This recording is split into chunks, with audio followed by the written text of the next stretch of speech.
Okay, so thank you for the opportunity to let me speak. Uh, I'm speaking today on redefining retirement opportunities for older adults. Uh, so my first slide is actually a slide from a movie, The Intern. It's a very famous movie, and actually it focuses on the very concept of employment post retirement. This is actually, this movie itself is quite eye opening, and I've been giving quite some thought about employment post retirement. Over the past century, global populations have undergone a profound demographic transition characterized by declining fertility and increasing life expectancy. This shift has led to rapid population aging, with individuals aged 60 years and above constituting an increasingly significant proportion of the society.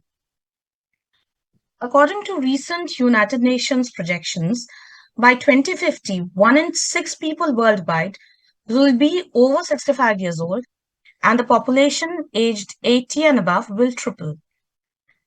Improved healthcare access, better control of infections and chronic diseases, advances in nutrition, and socioeconomic development have all contributed to greater longevity, which has already been discussed by many of the eminent panelists here. However, this demographic shift presents new challenges, including a higher prevalence of chronic diseases and dependency, as well as social and economic implications for families and policy systems and the older individuals themselves. Addressing these challenges requires a focus on healthy and active aging, preventive geriatric care, and the creation of inclusive and age supportive environments. This global demographic shift towards an aging population has redefined the traditional boundaries of work and retirement.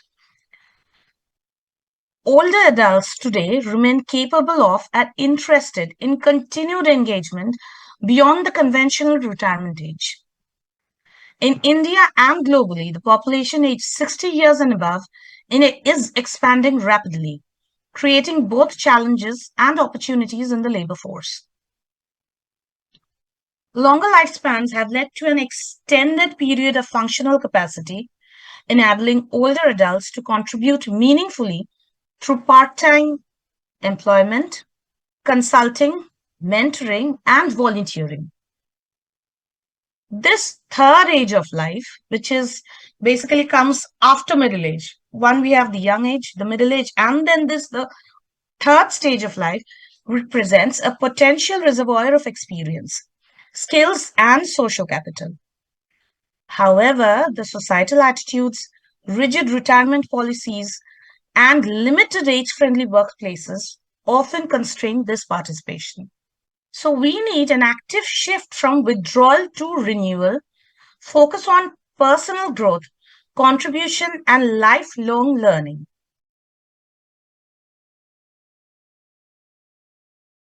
We need to change the old ways where, excuse me, where we believe that once a person crosses 60, he's gone for good. He needs to be not retired just from his employment, his work life, but also from his social life. So we need to bring about an active change in the thought process, and that needs to be brought not just from the perspective of the older person who is included, who is the main character in this thing, but also from the societal perspective, the perspective of the younger generation, of the middle aged group. So there have been a lot of advances in medicine and preventive care, which I don't want to go into any further discussions because that has already been discussed a lot. I would just incorporate a little bit of discussion about functional aging and chronological aging. Of course, we know what chronological aging is. It's the age in numbers. But the functional aging is actually the capacity of the person, the cognitive and the physical and the emotional capacity of the person as an individual. It doesn't depend on the age. The best example would be the movie stars, I think. I mean, you can see them. There are movie stars who are 65, 70, and they are absolutely not in terms of looks, but also in terms of physical fitness and their working ability. They can literally outsmart some of the younger populations. A lot of the younger populations, actually. Uh, I am tempted to bring along the example of Brad Pitt. I mean, he can literally just outsmart kids half of his age. So, functional aging, I think, in modern world is more important than chronological aging because that's what decides the emotional, cognitive, and the physical capacity of an individual in today's world. So, we have redefining work after 60 reflects a major shift in how society views aging, productivity, and purpose. With longer life expectancy and better health, many older adults are choosing to remain professionally active beyond traditional retirement. This phase is increasingly seen as a time for reinvention, pursuing flexible, meaningful, or part time work, mentoring younger generations, or engaging in entrepreneurial or community based roles. Actually, over here, I have seen, I am speaking from people around me who engage in full-time job because they simply enjoy doing it. The thing here is people think that once you cross the age of 60 or let's say 65, once you retire, you're out of the workplace. You you are old. You cannot work. On the contrary, what happens is I think personally people should give more work to people after 60 simply because they have less responsibilities at home. Their kids are all grown up. They don't need to rush to their parent teacher meetings. They don't need to pack lunch boxes for the kids. So they are more available to give more time to their workplace. And that is a wonderful thing for any company to be able to get a hold on. I had an uncle who would simply go off to work at 8 a.m. in the morning and wouldn't come back before 8 p.m. simply because he enjoyed communicating with the younger population at work and he enjoyed his work and the company was too happy. They didn't even want to let him go because he was 70 years old and he had no responsibility at home.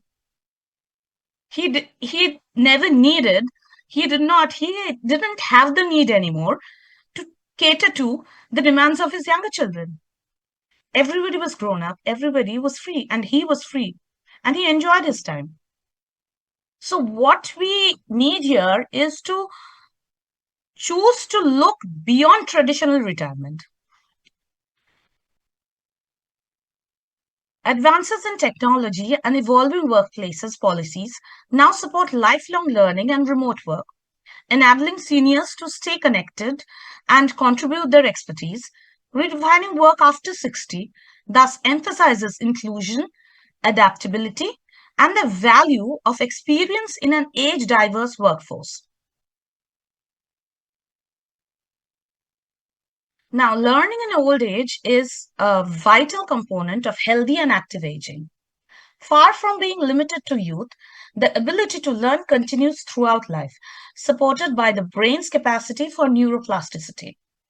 This has again been discussed quite a lot in details by the previous speakers about how learning and staying academically active improves cognitive abilities and neural wiring. Older adults who engage in continuous learning, whether through formal education, digital literacy, hobbies, or new skills, benefit from enhanced cognitive function, emotional well being, and social engagement. Lifelong learning fosters adaptability, in a changing world, promotes a sense of purpose, and helps combat isolation. This is really important because an only adult is a lonely adult. I would change. We say usually an only child is a lonely child. I would like to bring also in an only adult is a lonely adult. And by only adult, I just don't necessarily mean that he should be surrounded by his grandkids, by his children 24/7. No. When I say to get rid of the onlyness and the loneliness, I mean social inclusion, speaking with the neighbors, having a nice group of similar friends circle, having a being socially active. That's what I mean. So it helps combat isolation. And when the older adults take up any classes for learning or whatsoever purposes, they also get to interact with 10 other people doing the same classes. It gives them a purpose, not just gives them a purpose, but also a sense of community inclusion. So joining these classes or new skills is just not simply for learning purposes, but also to improvise and improve on social skills. In a sense, learning in old age is not just about acquiring knowledge, but about sustaining curiosity, independence, and overall quality of life.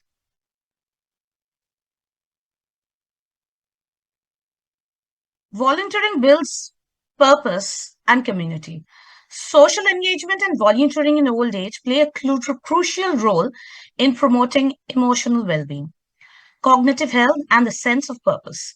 Staying socially connected helps reduce loneliness, depression, and the risk of cognitive decline. Volunteering offers older adults meaningful opportunities to contribute their time, skills, and experience to the community, fostering intergenerational bonds and social inclusion. This is really very important. I can't stress it enough. Intergenerational bonds and social inclusion. This is so important, not just for the seniors, but also for the younger children.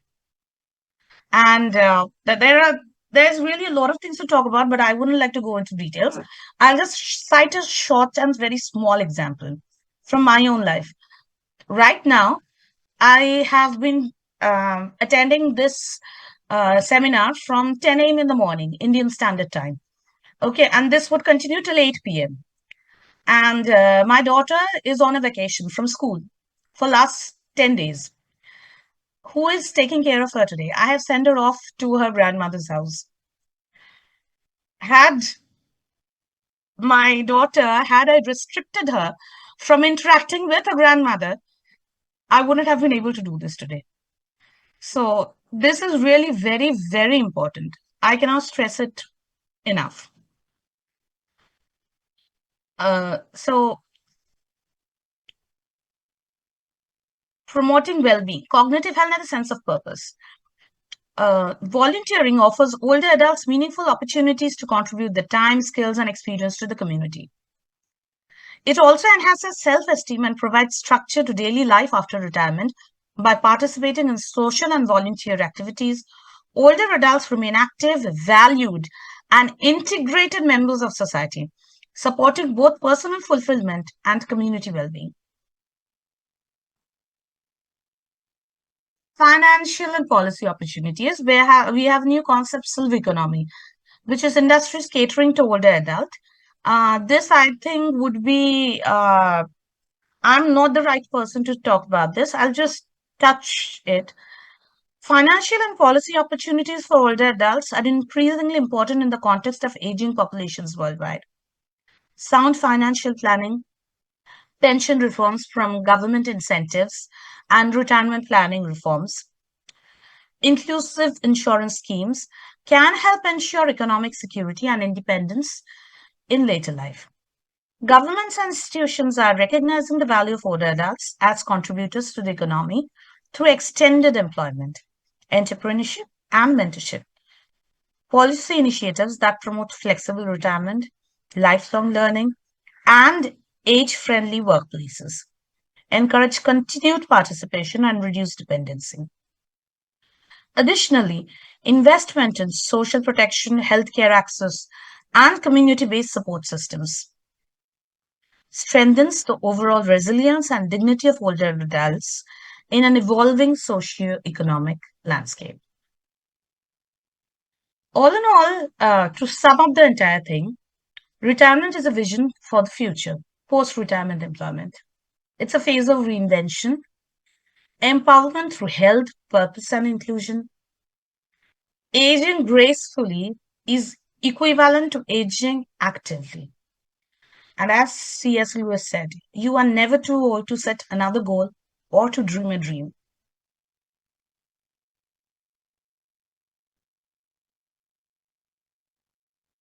Thank you. With this, I end my talk.